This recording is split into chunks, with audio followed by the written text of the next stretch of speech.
Hey Defenders, this is Dennis from New York North, and I'm here today to talk about how to fill out a TP form.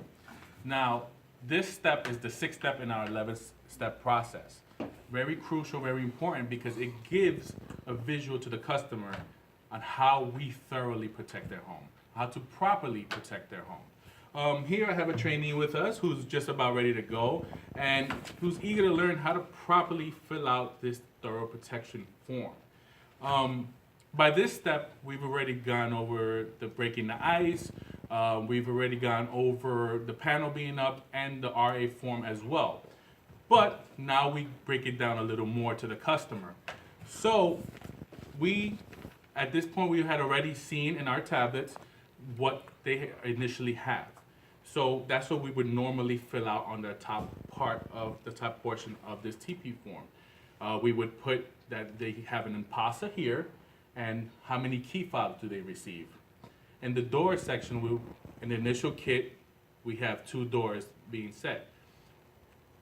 I like to put on the fire system that the keypad itself, the IMPASA itself, has integrated panic buttons in which the customer can press to send signals to whoever it is that they're calling. And lastly, I like to put over here a $100 Visa card, if they have one, their motions, and a cell uplink.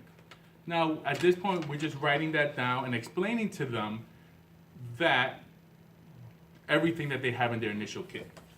So we like to really thoroughly show them everything they can get and everything they will need to protect their house from top to bottom.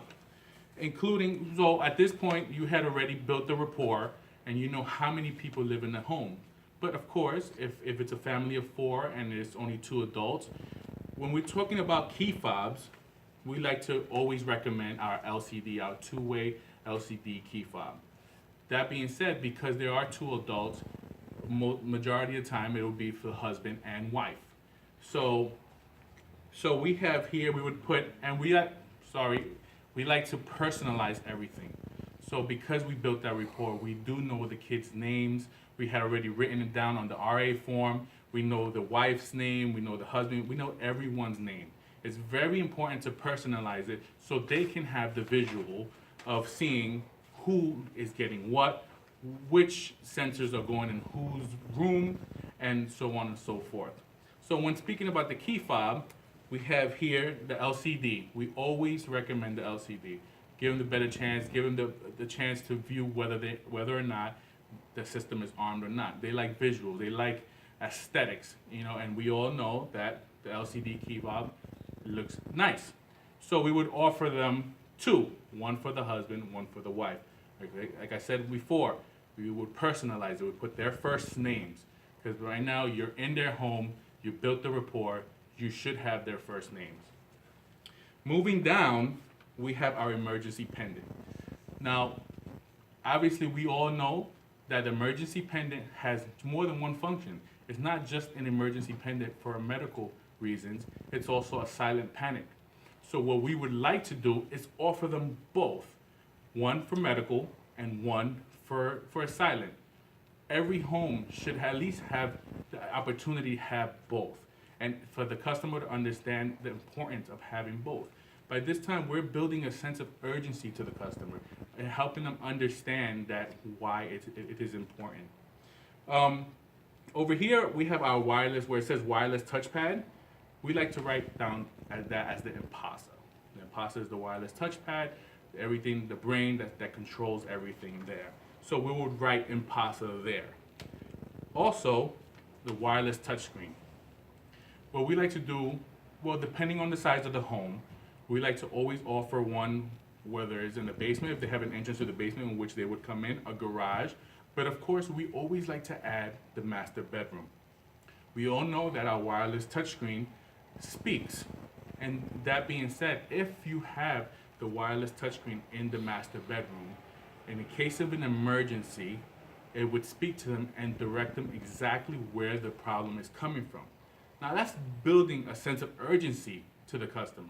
Now they know that they can grab their family, grab their kids, hide them, lock themselves in, or handle business if they want. So moving on to the doors, obviously you had done this step, and step two is the quick walkthrough, knowing all doors or key entrances to the home itself. So you would notate which doors, whether it's front, back, side, it could be garage door, and we will always recommend a vanishing. So moving on to the window section. Not all homes are the same. We all know that some have a lot more than others. So, but we always recommend our shock sensor. We already, by this point, we already know and understand the importance of a shock sensor and how it is multifunctional. It not only open and close, detects glass, it detects vibration. It's very important and key for the customer to understand why we offer the shock sensor and why is that the only way to go. Moving over to our fire system, our life, safety, and environmental. Law states that every room should have both a carbon and a smoke. And that is exactly what we are going to give them. That is exactly what we are going to offer them. Depending on how many rooms, we will always offer a smoke and a carbon, and also per level. We all know the importance of our smoke communicators and our carbon monoxide detectors per level. If they're multi-level homes, basement is crucial. They have water heaters, they have boiler rooms. So it's very important to really stress the importance of our fire systems. And finally, on this, in our last section, we have our motion sensor. We would always recommend a minimum of 2. Obviously, if you depending on the size of the home, if you see that it needs more, then according to your assessment, you would put more. We should always offer a flood sensor. Always, minimum at least 1, whether it's a basement or even it's an apartment. We should always offer a flood. Reason why: anything can happen if they have small children. I've known people that put it in bathrooms because their kids flood their toilets. Very, very, very important, very crucial. There's always a way. There's always a way to offer a flood sensor. Anything can happen. We also have our interior sirens. That's also depending on the size of the home. If it's an apartment and the IMPASA is centralized the way it should be, an interior siren wouldn't be necessary. But if it is a multi-floor home, then we should always offer an interior siren. You know, this is a security system, and then the siren is to deter and also to make us aware of what's going on and if there is a problem. Also, exterior sirens. Once again, depending on the home, if it's like a corner lot, we can offer 3. But I like to offer a minimum of 2, 1 for the front, 1 for the back. That's the way we should offer the exterior sirens, and help them understand that they are deterrents and the importance of deterring, an example, a perpetrator. But also at the same time are the blue strobe light as well, and help them understand, have the visual in which you will present to them in the next step, which is the 11-step process. Also, I like to write it off and check off the cell uplink. It is free, obviously. It's in the IMPASA. We have the cell unit in there. Now, moving on to the ADT Pulse. We always offer Pulse. That's always the way we want to go. So we would start checking off each one and going down to interior cameras.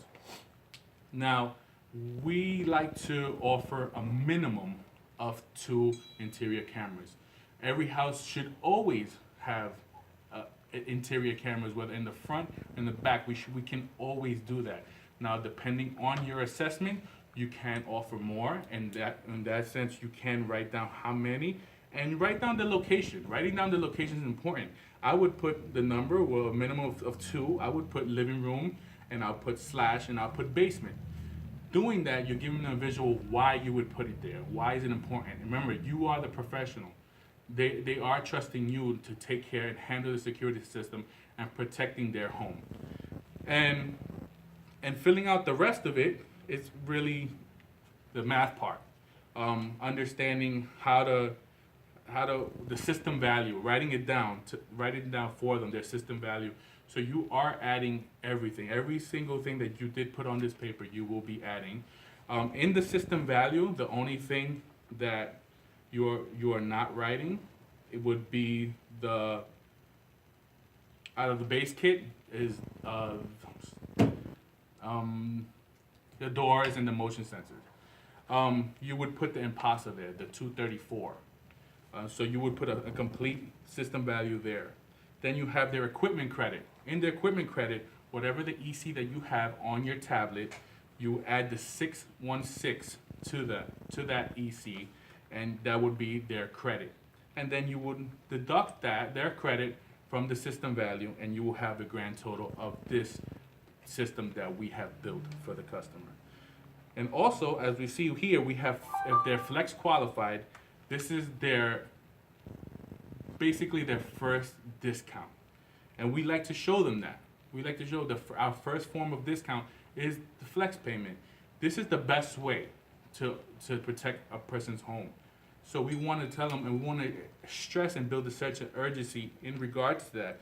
So we want to give them a chance to have this system and not pay it in full and not really hurt their pockets. So our first form of discount is flex. And then our monitoring. Because we did offer cameras, we are offering P2 at $58.99.